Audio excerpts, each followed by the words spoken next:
The Holy Bible, New King James Version, John 11. Now a certain man was sick, Lazarus of Bethany, the town of Mary and her sister Martha. It was that Mary who anointed the Lord with fragrant oil and wiped his feet with her hair, whose brother Lazarus was sick. Therefore the sisters sent to him, saying, Lord, behold, he whom you love is sick. When Jesus heard that, he said, This sickness is not unto death, but for the glory of God, that the Son of God may be glorified through it. Now Jesus loved Martha and her sister and Lazarus. So, when he heard that he was sick, he stayed 2 more days in the place where he was. Then after this he said to the disciples, Let us go to Judea again. The disciples said to him, Rabbi, lately the Jews sought to stone you, and are you going there again? Jesus answered, Are there not 12 hours in the day? If anyone walks in the day, he does not stumble, because he sees the light of this world. But if one walks in the night, he stumbles, because the light is not in him. These things he said, and after that he said to them, Our friend Lazarus sleeps, but I go that I may wake him up. Then his disciples said, Lord, if he sleeps he will get well.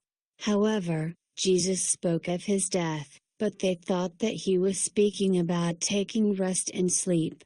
Then Jesus said to them plainly, Lazarus is dead.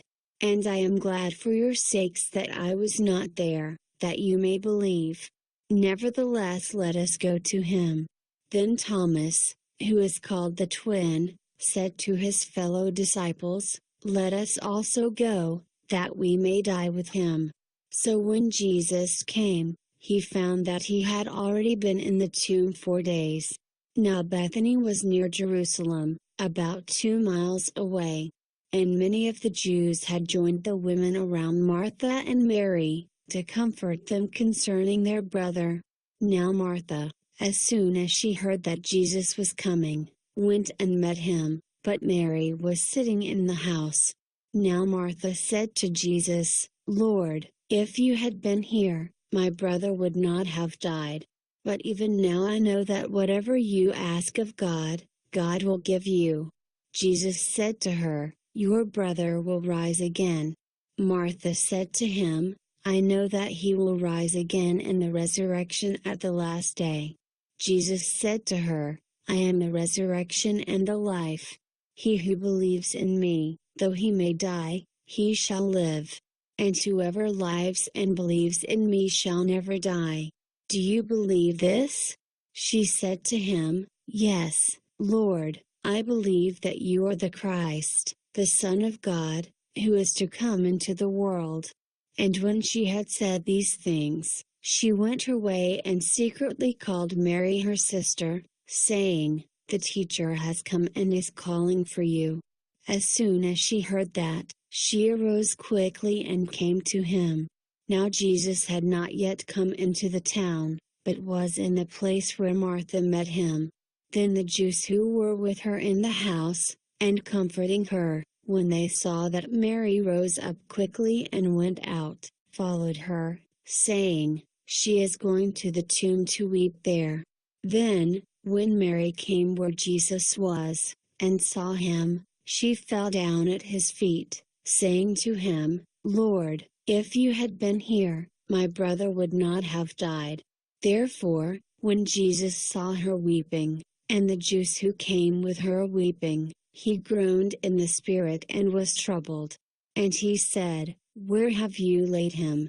They said to him, Lord, come and see. Jesus wept. Then the Jews said, See how he loved him. And some of them said, Could not this man, who opened the eyes of the blind, also have kept this man from dying? Then Jesus, again groaning in himself, came to the tomb. It was a cave, and a stone lay against it. Jesus said, Take away the stone. Martha, the sister of him who was dead, said to him, Lord, by this time there is a stench, for he has been dead 4 days. Jesus said to her, "Did I not say to you that if you would believe you would see the glory of God?" Then they took away the stone from the place where the dead man was lying.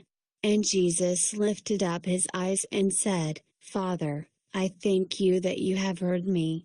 And I know that you always hear me, but because of the people who are standing by I said this, that they may believe that you sent me." Now when he had said these things, he cried with a loud voice, "Lazarus, come forth." And he who had died came out bound hand and foot with grave clothes, and his face was wrapped with a cloth. Jesus said to them, "Loose him, and let him go." Then many of the Jews who had come to Mary, and had seen the things Jesus did, believed in him. But some of them went away to the Pharisees and told them the things Jesus did.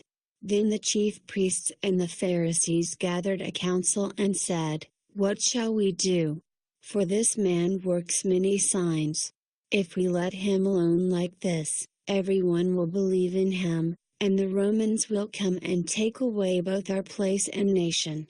And one of them, Caiaphas, being high priest that year, said to them, "You know nothing at all, nor do you consider that it is expedient for us that one man should die for the people, and not that the whole nation should perish." Now this he did not say on his own authority, but being high priest that year he prophesied that Jesus would die for the nation, and not for that nation only, but also that he would gather together in one the children of God who were scattered abroad. Then, from that day on, they plotted to put him to death. Therefore Jesus no longer walked openly among the Jews, but went from there into the country near the wilderness, to a city called Ephraim, and there remained with his disciples. And the Passover of the Jews was near, and many went from the country up to Jerusalem before the Passover, to purify themselves. Then they sought Jesus, and spoke among themselves as they stood in the temple, "What do you think that he will not come to the feast?"